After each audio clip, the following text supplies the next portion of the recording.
toutes et à tous. Aujourd'hui, nous n'allons pas étudier une suite particulière, nous allons étudier un symbole que nous rencontrons partout en mathématiques, le symbole somme. On a trois sommes fondamentales, la somme d'une constante, la somme des entiers et la somme d'une suite géométrique. La première somme, c'est la somme d'une constante.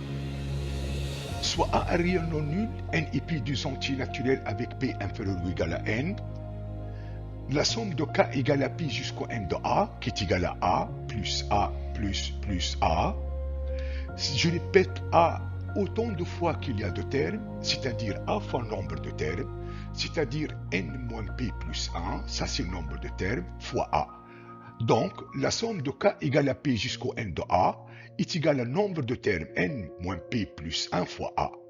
Regardez cet exemple.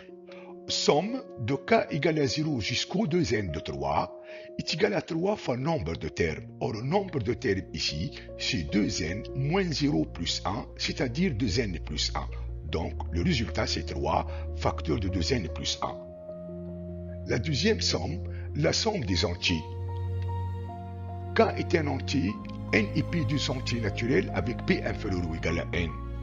La somme de k égale à p jusqu'au n de k, qui est égal à p plus 1 plus n, qui est égal à quoi ceci? Est égal au nombre de termes sur 2, c'est-à-dire n moins p plus 1 sur 2, facteur le premier terme de la somme plus le dernier terme de la somme.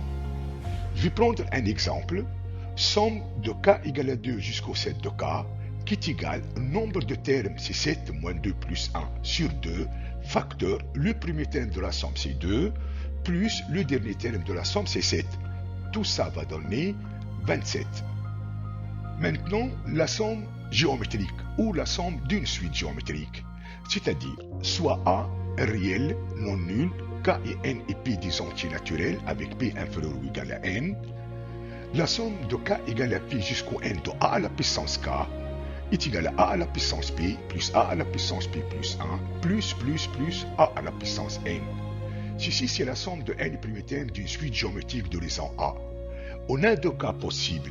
Si a égale à 1 n'est plus utilisable, mais la somme devient simplement une somme de constantes, c'est-à-dire somme de k égale à p jusqu'au n de 1 à la puissance k est égale à 1 fois nombre de termes, c'est-à-dire 1 fois n moins p plus 1 qui est égal à n moins p plus 1. Deuxième cas maintenant, si a différent de 1.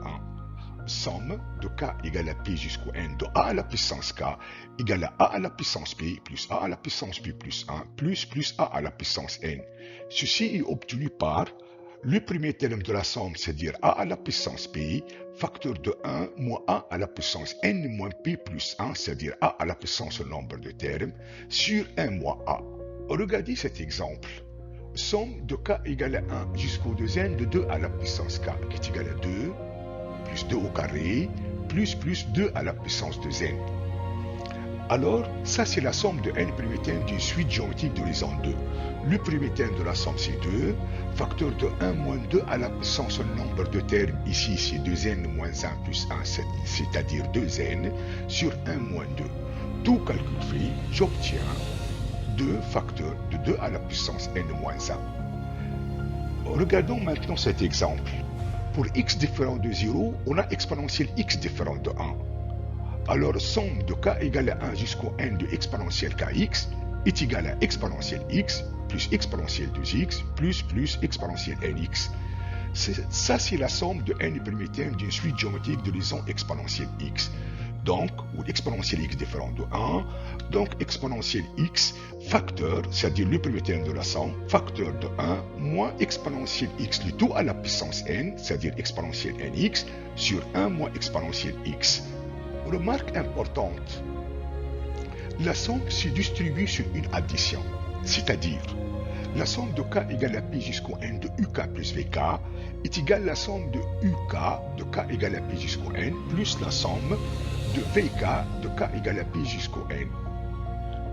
Maintenant, une constante peut sortir, c'est-à-dire si on a la somme de k égale à p jusqu'au n de a fois uk est égale à a fois somme de k égale à p jusqu'au n de uk. Attention au produit et au quotient. C'est-à-dire, la somme de k égale à p jusqu'au n de ukvk est différente de la somme de uk fois la somme de vk, bien sûr de k égale à p jusqu'au n. De même, la somme de k égale à p jusqu'au n de uk sur vk est différente de somme de uk sur somme de vk. La prochaine fois que vous verrez ce symbole dans un exercice, ne voyez plus simplement un symbole, voyez toutes les règles que vous venez de découvrir. Ainsi, connaître une somme, ce n'est pas seulement connaître sa formule, c'est aussi avoir ce qu'on a le droit de faire avec elle.